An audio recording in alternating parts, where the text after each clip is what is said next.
दोस्तों मैं विपिन बात कर रहा हूँ यमुनानगर से। हरियाणा सक्षम यूनियन जिला प्रधान विपिन बरार। और मैं आपको बता रहा हूँ कि आपको कैसे ईमेल आईडी वेरीफाई करनी है। आपको बता दूँ, मैं बहुत बार आपको मैसेज कर चुका हूँ कि अपनी ईमेल आईडी ज़रूर वेरीफाई कर ले। और इसके साथ साथ एम्प्लॉयमेंट ऑफिस से भी बहुत बार मैसेज आ रहे हैं। पर्सनली एम्प्लॉयमेंट ऑफिस आपको कॉल करके बोल रहा है कि आप अपनी ईमेल आईडी वेरीफाई कर लीजिए, नहीं तो आपका अलाउंस और होनरेरियम वो अगली बार से आपके अकाउंट में नहीं पहुंचेगा और ना ही आपको आगे से कोई काम मिलेगा अगर आप अपनी ईमेल आईडी वेरीफाई नहीं करते हैं तो। इसके साथ साथ साथियों, मैं एक चीज़ और बताना चाहता हूँ कि जिन्होंने पहले अपनी ईमेल आईडी वेरीफाई कर चुके हैं तो वो इस वीडियो को ज़रूर देख लें कि आपको पता कैसे चलेगा कि आप अपनी ईमेल आईडी ऑलरेडी वेरीफाई कर चुके हैं या नहीं कर चुके हैं। वो भी इस वीडियो को ज़रूर देखें। इसके साथ साथ मैं आपको कुछ इस तरह की पॉइंट्स बताऊंगा जो आपकी सक्षम लॉगिन से आपके रिलेटेड हैं और जो आपकी स्कीम चल रही है उसके अंदर बहुत ही समझने वाली जो चीज़ें हैं मैं आपको इस वीडियो के थ्रू बताना चाहूँगा। और सभी इस वीडियो को कृपया ध्यानपूर्वक देखें और जो भी आपको स्टेप बताता हूँ मैं उसको फॉलो कीजिए और अपनी ईमेल आईडी वेरीफाई कीजिए। इसके साथ साथ बहुत तरह के स्टेप्स हैं इसमें जिसे आपको समझने की बहुत तरह की ज़रूरत है। और जब तक आप अपनी सक्षम साइट को नहीं समझेंगे तब तक मैं नहीं समझता कि आपको कुछ जानकारी मिलेगी सक्षम स्कीम के बारे में। और जो इसके अंदर चेंजेस हो रहे हैं वो अपडेट नहीं कर पाओगे जब तक आपको अपनी साइट के बारे में पूरी इन्फॉर्मेशन नहीं होगी। तो मैं जैसे जैसे आपको बताता जाता हूँ आप फॉलो कीजिए स्टेप और अपनी सक्षम आईडी को आप समझिए और जानिए। तो सबसे पहले हमें करना क्या है, गूगल पे जाएंगे हम।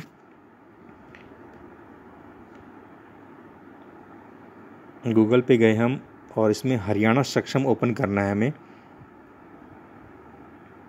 जैसे ही हरियाणा सक्षम ओपन हो जाता है तो फर्स्ट टैप देख सकते हैं आप, सक्षम युवा एम्प्लॉयमेंट डिपार्टमेंट हरियाणा है, इस पर क्लिक कर देंगे। जैसे ही आपने क्लिक करा है पेज तो इसमें हमें क्या करना होगा, लॉगिन पेज में जाके सक्षम युवा पर क्लिक करना है। जैसे ही हम सक्षम युवा पर क्लिक करते हैं तो हमें आधार नंबर, पासवर्ड और यहाँ पे कैप्च बना आता है तो इसमें हमें फिल करना होगा। ठीक है, तो हमें सबसे पहले ज़रूरी है कि अगर मेरा पास आधार नंबर है और पासवर्ड नहीं है तो हमें क्या करना है। उस केस में हमें फॉरगेट पासवर्ड बटन दिखा हुआ है यहाँ पर, तो इस पर क्लिक कर देना है फॉरगेट पासवर्ड पे। फॉरगेट पासवर्ड के बाद यहाँ पे हमें फर्स्ट स्टेप पर अपना आधार नंबर फिल करना है, जो भी मेरा आधार नंबर होगा। और उसके बाद जो अगला स्टेप है यहाँ पे, अगर मैं ग्रेजुएट हूँ तो ग्रेजुएट फिल करना है, पोस्ट ग्रेजुएट हो तो पोस्ट ग्रेजुएट फिल करना है। उसके बाद जब ये दोनों ब्लैंक फिल हो जाएं उसके बाद सेंड एसएमएस एंड ईमेल कर देना है। जब आप इसको क्लिक करोगे तो जो भी आपका रजिस्टर्ड मोबाइल नंबर है उसके ऊपर एक ओटीपी पहुंचेगा। वो ओटीपी उठाकर यहाँ पे सिस्टम में ही उसमें आप एंटर कीजिएगा। जैसे ही आप एंटर करेंगे तो फिर दोबारा से एक मैसेज और आएगा जिसमें आपका आईडी और पासवर्ड आएगा। आईडी आपका आधार होता है और जो पासवर्ड होता है वो रैंडमली कुछ भी बना सकता है आपके पास। बस आपको ये ध्यान रखना पड़ेगा कि वो जो वर्ड हैं बिल्कुल सेम होना चाहिए। अगर वो कैप्स लॉक में है तो कैप्स लॉक में लिखने हैं, अगर छोटे वर्ड हैं तो छोटे वर्ड में लिखने हैं। उसमें ध्यान रखना है कि हमें जो भी चीज़ सेम जो लिखी है वही इसके अंदर हमें वो लिखना होगा, तभी वो आपकी लॉगिन आईडी और पासवर्ड चलेगा। नहीं तो इसमें तीन तरह के टाइम आपको ऑप्शन मिलेंगे। 3 टाइम्स अगर आपने वो गलत ही आईडी पासवर्ड डाला उसके अंदर तो आपकी जो आईडी है वो एक दिन के लिए ब्लॉक हो जाएगी। आपको कल को फिर दोबारा से ट्राई करना पड़ेगा। अगर फिर भी नहीं चलता फिर वो एक दिन के लिए ब्लॉक हो जाएगी। इसीलिए जो भी आप इसमें आईडी और पासवर्ड डाल रहे हो वो आपको ध्यान रखना है कि बिल्कुल सही और करेक्ट डालें, जिससे कि आपकी जो आईडी है, सक्षम लॉगिन आईडी है, वो आपकी ओपन हो सके। अब देखिए हमें करना क्या है। जैसे ही मेरे पास आईडी पासवर्ड आ जाती है तो हमें सक्षम लॉगिन में जाना है, सक्षम युवा में क्लिक कर दिया मैंने। अब इसके बाद मुझे आधार नंबर डालना है अपना यहाँ पर। अब मैंने इसमें आधार नंबर और पासवर्ड डाल दिया था। ठीक है, अब मुझे क्या करना है, ये कैप्च बना हुआ है, बिल्कुल यही चीज़ डालनी है मुझे। कैप्च में छोटे वर्ड है जहाँ छोटे वर्ड, जहाँ पे बड़े वर्ड है बड़े वर्ड। ठीक है, तो जे है, डब्ल्यू है, 2 है, 9, जे और टी, ये आ गया। उसके बाद मुझे लॉगिन कर देना है। जैसे ही मैं लॉगिन करूँगा मेरी आईडी ओपन हो जाती है यहाँ पर। जैसी आईडी ओपन हो गई है तो आप देख सकते हैं कि यहाँ पर ये पूरा स्टेटस आपका इन्फॉर्मेशन आपकी डिटेल है जो यहाँ पर आपको शो होने लगेगी। बिल्कुल लास्ट में जाइएगा, इसमें एक बार मैं आपको बता देता हूँ।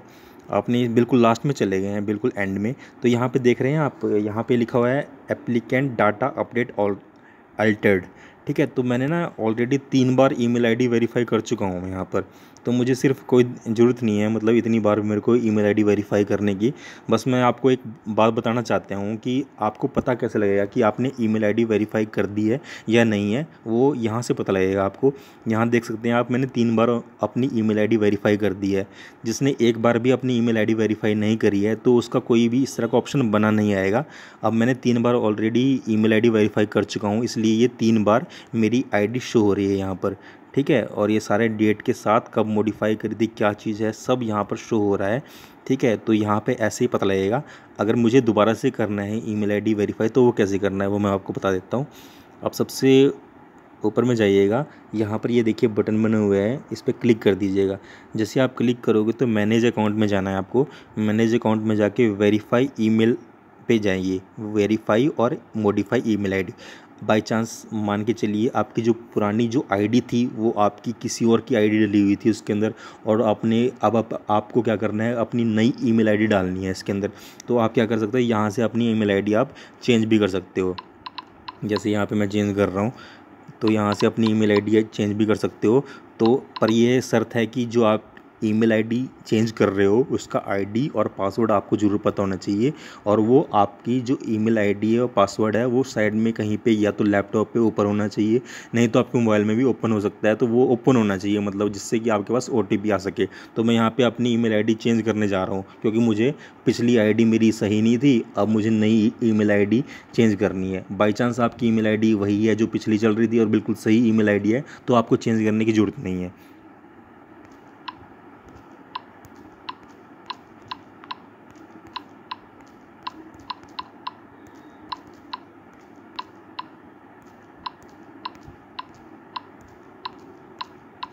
अब मेरी ये ईमेल आईडी मैंने डाल दी है। ठीक है, मेरी ये ईमेल आईडी करेक्ट है। अब मुझे क्या करना है, सबमिट बटन पे क्लिक कर देना है।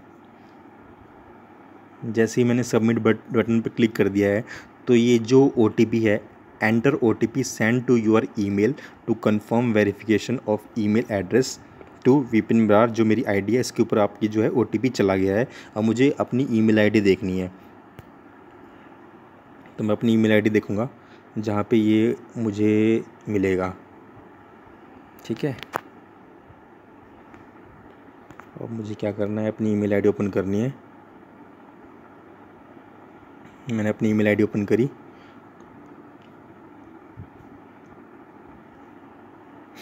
ये देख सकते हैं यहाँ पे मेरे पास मैसेज पहुँच गया है सक्षम पोर्टल के थ्रू।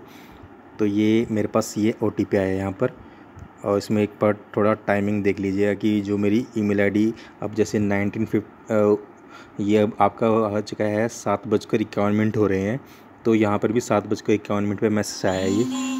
ठीक है, ठीक है, जैसे ही मैसेज आया है ये आपके पास, तो आपके पास ये ओटीपी आएगा, ये नोट कर लीजिएगा 142179।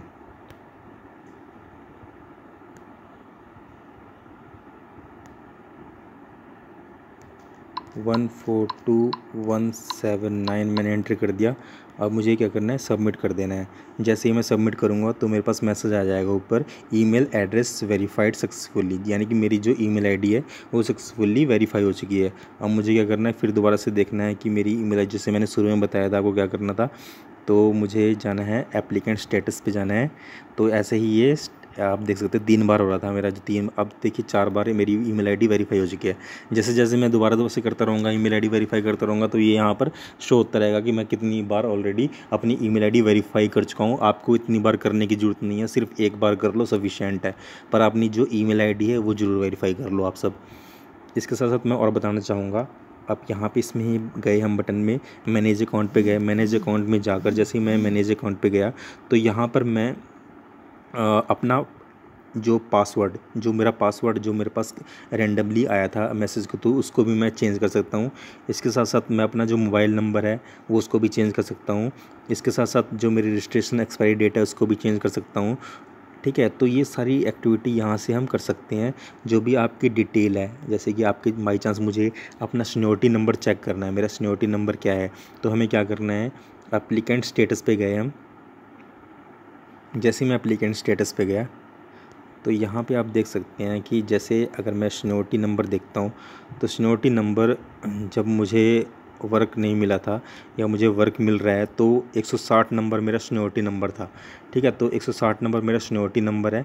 तो पहले ये 106 था। तो यहाँ पे ना हमेशा चेंज होता रहता है हर महीने सीनियोरिटी नंबर। तो वो आप चेक कर सकते हैं कि मेरा सीनियोरिटी नंबर अभी क्या सीनियोरिटी नंबर चल रहा है। ठीक है, तो उसके हिसाब से आप इसमें कुछ भी चेक कर सकते हो, चेंज कर सकते हो, कुछ भी देख सकते हो। आपके जो भी आपके अलाउंस आते हैं, जो भी होनरेरियम आता है, वो यहाँ से आपको पता लग जाएगा। पूरी डिटेल इसके ऊपर है, इसके ऊपर इस डिटेल में आप कुछ भी देख सकते हैं। ठीक है, तो ये था। और इस चीज़ को मैं थोड़ा सा और बताना चाहूँगा कि जो भी जिन्होंने भी अपनी ईमेल आईडी वेरीफाई नहीं करी है वो अपनी ईमेल आईडी वेरीफाई ज़रूर कर लें, क्योंकि कल को ये ना हो कि आपको कुछ दिक्कत का सामना करना पड़े और या तो आपको काम ना मिले और नहीं तो आपका जो अलाउंस जो मिल रहा है या होनरेरियम जो मिल रहा है वो आपको ना मिले, ऐसा भी हो सकता है। इसीलिए आपसे रिक्वेस्ट है जल्द से जल्द अपनी जो ईमेल आईडी है वो ज़रूर वेरीफाई कर लें। ठीक है, धन्यवाद। और इसके साथ साथ जो भी मेरा ये चैनल है इसको सब्सक्राइब ज़रूर कर लें, जिससे कि आपके पास कुछ अच्छी इन्फॉर्मेशन, जो भी वैल्यूएबल इन्फॉर्मेशन है वो आपके पास आसानी से पहुंचते रहे। जो भी मेरा चैनल जो मैंने बनाया हुआ है उसको सब्सक्राइब ज़रूर कर लें। धन्यवाद।